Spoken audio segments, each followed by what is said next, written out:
Olá, paz do Senhor, sejam bem-vindos a mais uma aula do nosso curso bíblico Vida Abundante, versão Professor Discipulador. Esta é a nossa aula de número 7 da Revista do Aluno e é a nossa última aula desta série de estudos bíblicos. Eu sou o pastor Elmer Mendes, estou acompanhando vocês durante esse período de ensino, de aprendizagem. E, ao todo, nós tivemos 9 aulas, 8 com esta. Então, vamos completar o ciclo de 9 aulas. Nas duas primeiras, fizemos uma breve apresentação, falamos sobre estratégias, explicamos o que é o curso Vida Abundante e também demos algumas orientações ao professor discipulador.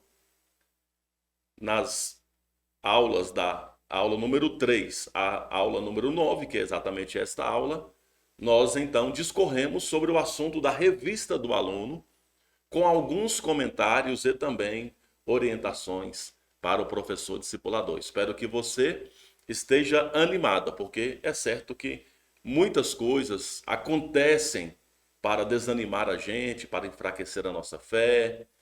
Às vezes nós começamos a ministrar o curso Vida Abundante para alguém, a pessoa às vezes não tem muito interesse, a pessoa desanima. Inclusive eu quero iniciar esta aula dando uma orientação.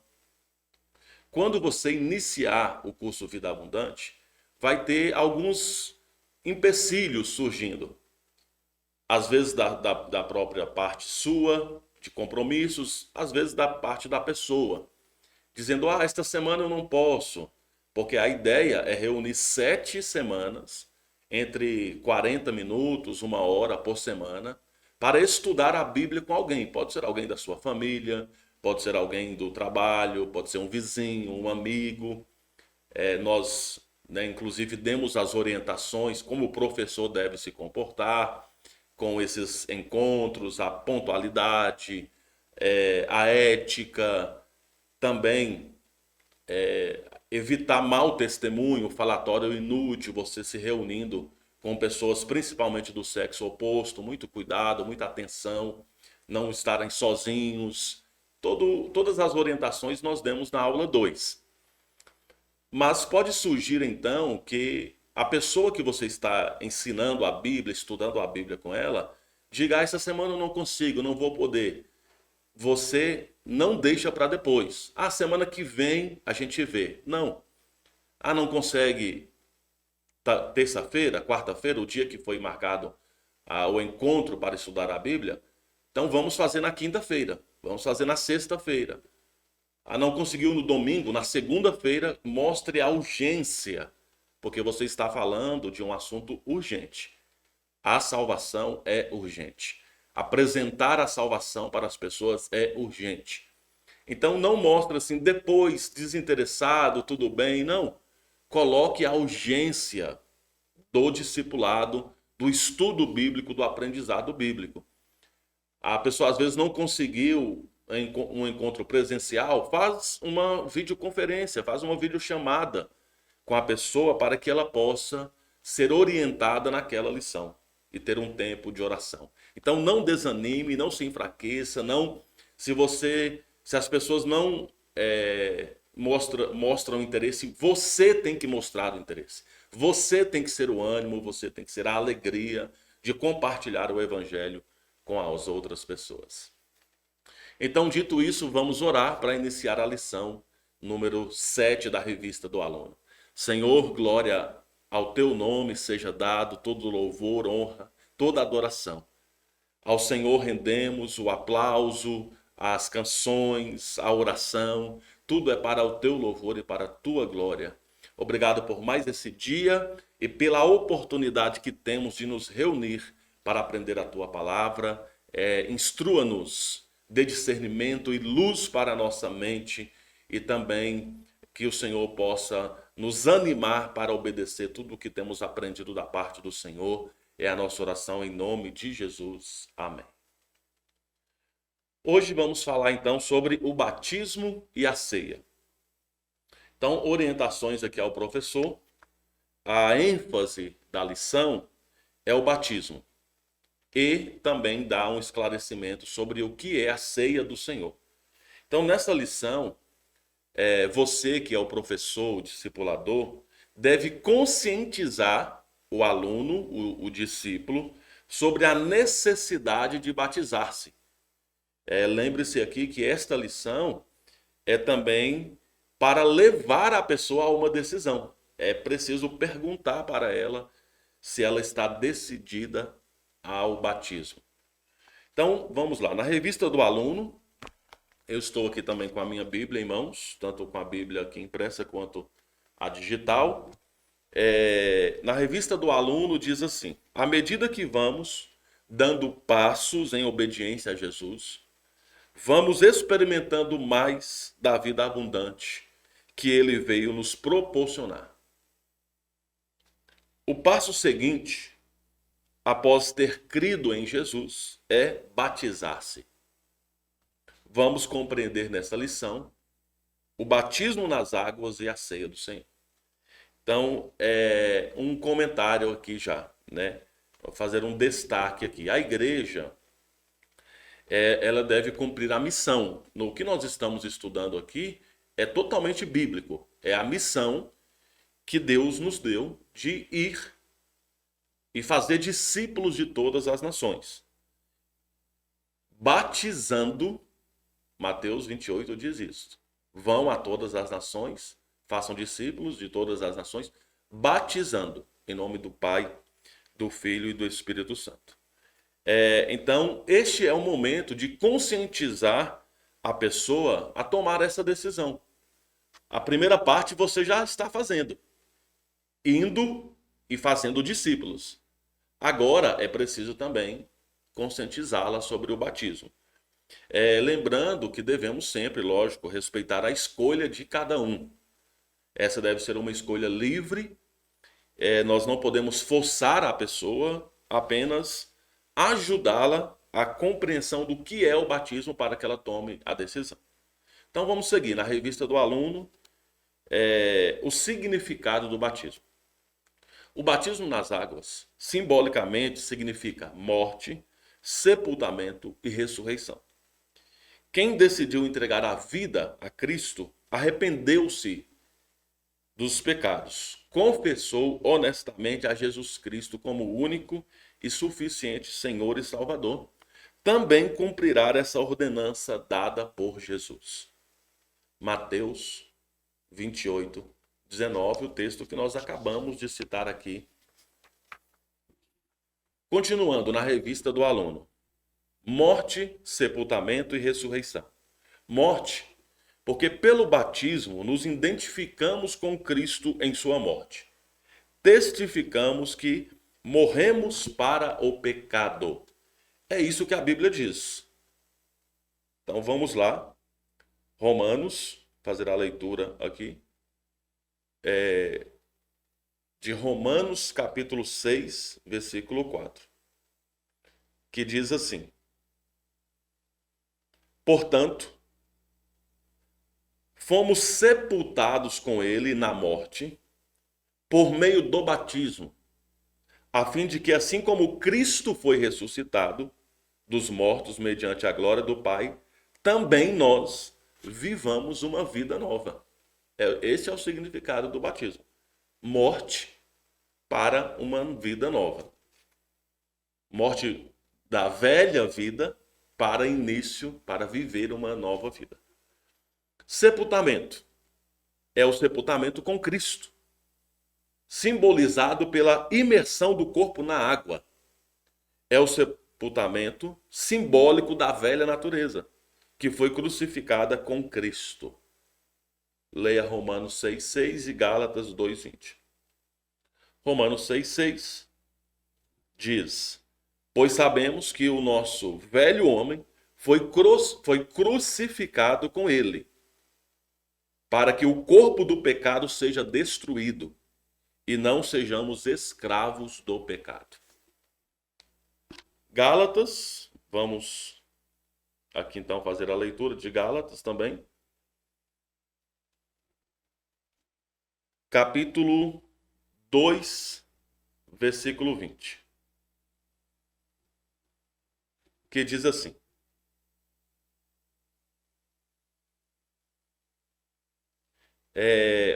fui crucificado com Cristo. Assim já não sou eu quem vive, mas Cristo vive em mim. A vida que agora vivo no corpo, vivo-a pela fé, vivo-a pela fé no Filho de Deus, que me amou e se entregou por mim. Então, o batismo significa morte, sepultamento e ressurreição. Pelo batismo, o cristão se identifica com a ressurreição de Cristo ao terceiro dia, vencendo a morte, o pecado e o inferno. Significa que a nova vida que ele possui pela fé em Jesus é a vida do Cristo ressurreto. Assim ele se considera morto para o pecado, mas vivo para Deus em Cristo Jesus, nosso Senhor. Vamos voltar lá em Romanos 6. Agora no versículo 11, que diz: da mesma forma, considerem-se mortos para o pecado, mas vivos para Deus em Cristo Jesus. Então, muitas vezes o batismo ele é apresentado como salvação. Não é, o batismo não salva. Porém, quem é salvo vai se batizar, deve se batizar. É o que diz lá, inclusive Marcos, que dá essa conotação. Né? Quem crê e for batizado será salvo. Por quê? Porque quem crê vai querer ser batizado. Uma pessoa que fica demorando batizar, ela ainda não acreditou por completo. Quem crê vai querer se batizar. Então, é por isso que está juntos ali. Quem crê e for batizado será salvo. Mas uma pessoa que não teve tempo de se batizar, ela não é salva? Se ela acreditou em Jesus, rendeu-se a Cristo, se arrependeu, rendeu-se a Cristo como Senhor e Salvador da sua vida, ela não teve tempo de ser batizada? Sim, ela vai ser salva, porque o batismo não é um critério para a salvação. Mas crer, sim, e quem crer vai querer se batizar. Então, quando nós vamos em. Quando alguém morre, o que acontece? A pessoa morreu e ela foi sepultada, ou seja, ela foi coberta de terra, foi sepultada. Então, este é o significado do batismo.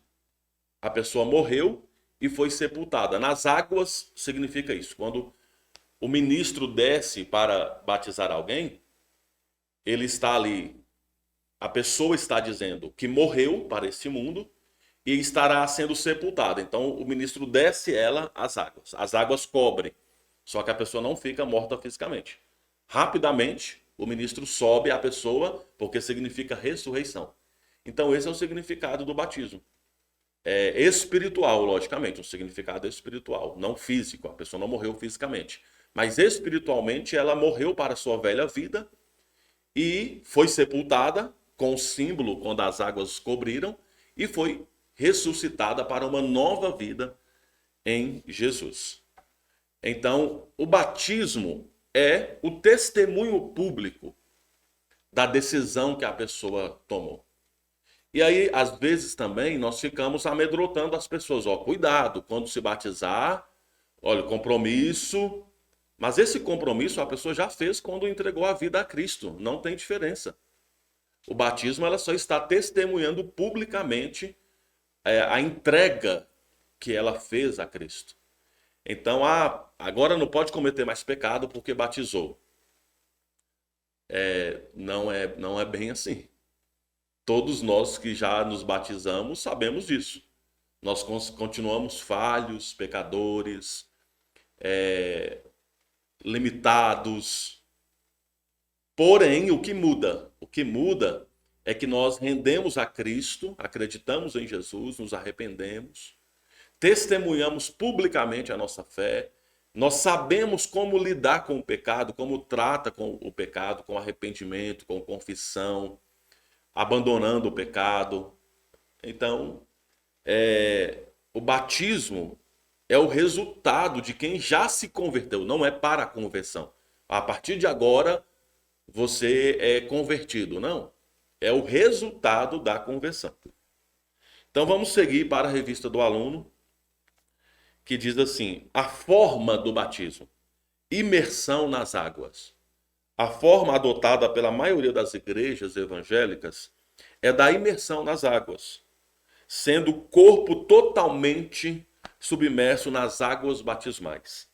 Mateus 3,16 diz que Jesus, sendo batizado, saiu logo da água.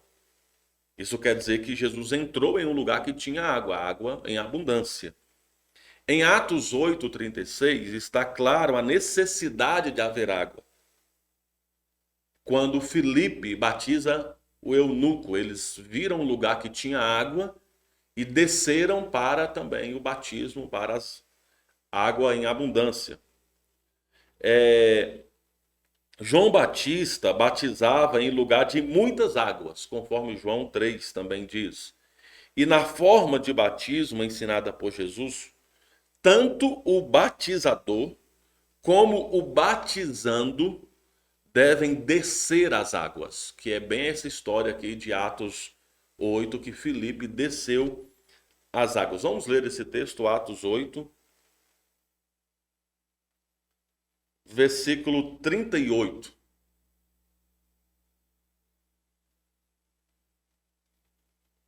Que diz assim: prosseguindo pela estrada, chegaram a um lugar onde havia água. O eunuco disse: olha, aqui há água. Que me impede de ser batizado? Esse é o versículo 36. Disse Filipe: você pode, se crê de todo o coração. O eunuco respondeu: creio que Jesus Cristo é o Filho de Deus. Assim, deu ordem para parar a carruagem. Então Filipe e o eunuco desceram à água e Filipe o batizou. Um breve comentário aqui sobre a forma de batismo. O batismo de crianças não é um ensino bíblico, mas sim de tradição de uma igreja. Na igreja católica é chamado de sacramento de iniciação. Ou seja, eles consideram que é um ato de filiação divina e isso insere a pessoa na família católica, apostólica, romana. E também eles consideram que isso, o batismo, perdoa o pecado original, coisa que a Bíblia não ensina, né? Por que nós não batizamos crianças? A resposta é bem simples. O exemplo de Jesus. Jesus não foi batizado quando era criança. Ele foi levado a um templo e apresentado ali em uma cerimônia, em uma gratidão. Agora, ele, quando Jesus se batizou, olha que Jesus nem tinha necessidade de ser batizado. Mas ele se batizou, inclusive João Batista não queria batizar Jesus. Mas Jesus falou para João que tinha que ser assim para que toda a justiça de Deus se cumprisse. Então, para nos dar o exemplo, Jesus batizou em uma idade que ele foi e tomou a decisão de batismo. Então, nós não batizamos crianças, nós só batizamos com base na decisão. É por isso que geralmente a gente não tem uma idade assim, mas a gente fala depois dos 12 anos. Antes, com 11, com 10, aí o pastor que está acompanhando vai conversar, vai ver a consciência, a decisão daquela criança. Então é com base disso. Tem que ter a decisão. Se ninguém está forçando, se ninguém está manipulando. Não. Consciente e decisivo eu estou para o batismo nas águas. E essa consciência, essa decisão, ela pode ser de várias formas. Até mesmo com pessoas que têm deficiência, por exemplo. Você pode, né, tomar essa decisão a partir ali de percepções que a pessoa está consciente né, de testemunho, de sinais que demonstram que essa pessoa, ela sim, ela quer o batismo nas águas. E como eu acabei de dizer, o batismo não é para a salvação. Senão a gente tira a salvação de Jesus. Jesus não é o Salvador. O batismo é um conjunto de crer primeiro, e essa crença gera arrependimento, confissão, e quem crê vai querer ser batizado.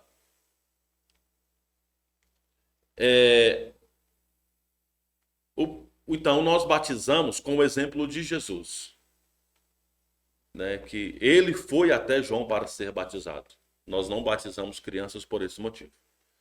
Então, seguindo na revista do aluno, quem deve ser batizado? Aí eu até já respondi, mas na revista do aluno diz: as condições para ser batizada são duas. Quem crê, e para quem crê e confessa a Jesus como filho de Deus, acabei de ler o texto aqui, Atos 8:37. O eunuco falou: eu quero me batizar. Filipe disse: você crê? Ele disse: eu creio em Jesus, filho de Deus. Então, ou seja, é preciso crer. E quem se arrepende? É para quem se arrepende dos seus pecados. Então, Atos 2:38 diz isso, né? Que as pessoas eram batizadas porque se arrependiam.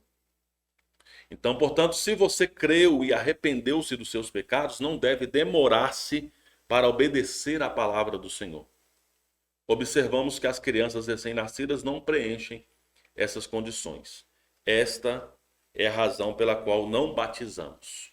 Um texto aqui que está na revista do aluno, e nós vamos ler esse texto, que está em Atos 22:16. Para falar, para conscientizar a pessoa, né? Que ela não deve demorar em tomar esta decisão do batismo. A própria Bíblia diz isso. Então diz assim, Atos 22:16. E agora, por que te demoras? Levanta-te, recebe o batismo e lava os teus pés, invocando o nome dele.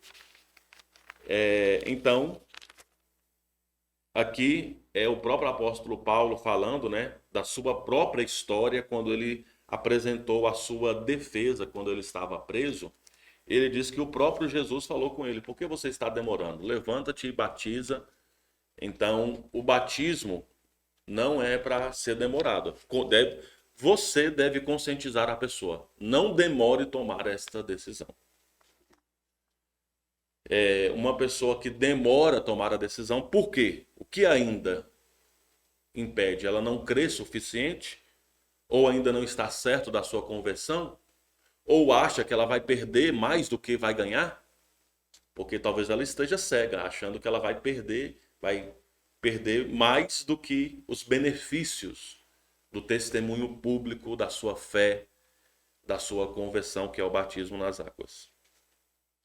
Seguimos na revista do aluno a fórmula do batismo. O batismo, como Jesus ordenou, deve ser em nome do Pai, do Filho e do Espírito Santo. Mateus 28:19, texto já citado aqui. Esta é a fórmula do batismo. Então, quando eu desço as águas, ou qualquer outro pastor, presbítero, missionária, que é a autoridade da igreja para fazer o batismo, quando descemos as águas, a gente pergunta para as pessoas: você crê que Jesus Cristo é o seu único e suficiente Salvador? A pessoa vai dizer sim. Você se compromete a permanecer fiel a Jesus em toda e qualquer circunstância? A pessoa vai dizer sim. Então, pela sua confissão, pelo que você acaba de afirmar e confessar, eu te batizo em nome do Pai, do Filho e do Espírito Santo. Então, esta é a fórmula do batismo nas águas. E aí nós podemos seguir para a parte final, que é sobre a ceia do Senhor. A ceia do Senhor é uma ordenança de Jesus Cristo para a igreja, assim como o batismo, né? Jesus ordenou: façam isto em memória de mim. O pão e o cálice simbolizam a morte e o sangue de Jesus. A ceia do Senhor é uma celebração espiritual.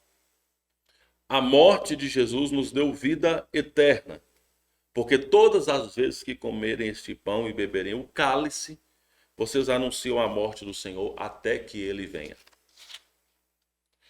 1 Coríntios 11, 23 ao 26 é o texto base aqui da ceia do Senhor. Então, observe, né? Um breve comentário aqui sobre esta aula que fala sobre o batismo e a ceia. Tudo que a primeiro momento a pessoa precisa saber da ceia está aqui. Que é uma ordenança, que Jesus deu ordem para a igreja fazer a ceia. No nosso caso, nós fazemos uma vez por mês. A ceia é um memorial. O pão e o cálice simbolizam. O pão não transforma em carne, o cálice não transforma em sangue, não é isso. É só um símbolo, é um memorial da morte de Jesus. Nós estamos lembrando que por causa da morte de Jesus é que nós temos vida. E também nós estamos pregando a volta de Jesus. Porque o próprio Jesus diz, fazer isto em memória de mim, é uma ordenança. E nós devemos fazer até que ele venha. Ou seja, Jesus vai voltar um dia. Você está pregando a segunda volta de Jesus na ceia. Porque se você está lendo o texto que deve fazer isso até que ele venha, então ele voltará um dia. E aí eu faço aqui uma conclusão dessa aula dizendo assim, se a pessoa disser não para o batismo, não fique triste ou desanimado, continue evangelizando, discipulando as pessoas. A Bíblia diz que o seu trabalho não é inútil no Senhor. Se a pessoa disser sim, aí você celebre. Se ela disser não, você diz, olha, não demore a tomar essa decisão. Que Deus te dê oportunidade para você tomar, chance para você tomar essa decisão.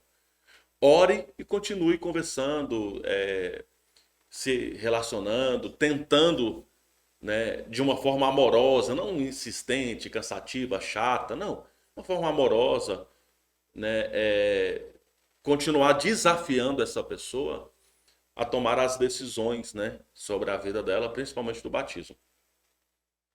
Agora, se a pessoa disser sim, celebre. Celebre com ela, demonstre sua alegria, né, informe ao presbítero da congregação, ao pastor da congregação, ao dirigente da congregação, pode ser a missionária também. Incentive essa pessoa na jornada da fé. Marque um momento de comunhão, né, um café, um almoço. No dia do batismo, presenteie ela com algo. Presenteie ela com uma Bíblia ou com um clássico da literatura cristã, por exemplo, o livro O Peregrino, Em Seus Passos, O que Faria Jesus. Esses livros são clássicos e ajudam a pessoa a entender a jornada dela de fé. Tanto O Peregrino quanto Em Seus Passos, O que Faria Jesus são livros que ajudam a pessoa a ter uma caminhada de fé, de esperança. Então, festeje com ela, né? Uma vida, rendeu-se a Cristo, entregou-se a Cristo, agora tomou a decisão do batismo. Fique com ela, acompanhe ela até o tanque batismal, celebre com ela, festeje com ela. Você pode, inclusive, continuar o discipulado. Ah, parou aqui, terminou, a pessoa se batizou? Não. Nós temos um conteúdo de discipulado de 16 encontros depois do batismo. Isso aqui é só para depois do batismo. Que é a revista Discipulando. Este é um conteúdo que agora a pessoa já se batizou, agora ela vai entender melhor sobre as doutrinas básicas da fé. Então você pode continuar. Olha para você ver. 16 encontros, 4 meses. Alguns, inclusive, Pode até durar mais do que um encontro. Você pode ficar 8 meses com uma pessoa estudando para discipular ela e fortalecer ela na fé, tá bom? Então, este é o caminho. Nós encerramos aqui. E não esqueça também do seguinte. Não esqueça também do seguinte. Você dar o certificado para a pessoa de que ela concluiu Vida Abundante. Em um culto, aí na entrega do certificado, fala para a igreja que ela decidiu batizar. Se ela não decidiu batizar, não tem problema, entrega também no culto, isso vai ajudando a pessoa a se integrar na igreja. Então não se esqueça disso. O certificado está na aula 1, se eu não estou enganado, está na aula 1 ou na aula 2, né? Na descrição do vídeo da aula 1 ou da aula 2 tem lá o link do certificado para você colocar o nome da pessoa, imprimir e entregar em um culto público. Tá bom? Então é isso, encerramos, né, essa série de estudos. Deus abençoe você. Vamos fazer uma oração agradecendo a Deus e assim eu também, né, encerro essa série de aulas com vocês. A gente se encontra aí em outras aulas. Deus vai nos dar essa oportunidade. Senhor, obrigado por essas 9 aulas. Até aqui, o Senhor nos orientando, nos ajudando, nos ensinando. Obrigado, Jesus. Abençoe meu irmão, anima o meu irmão, dê fé, alegria, amor, compromisso com a tua palavra para que possamos estar esforçados na divulgação do teu evangelho a todos os povos. Esta é a nossa oração, em nome de Jesus. Amém. Um abraço a todos, Deus abençoe vocês, fiquem na paz.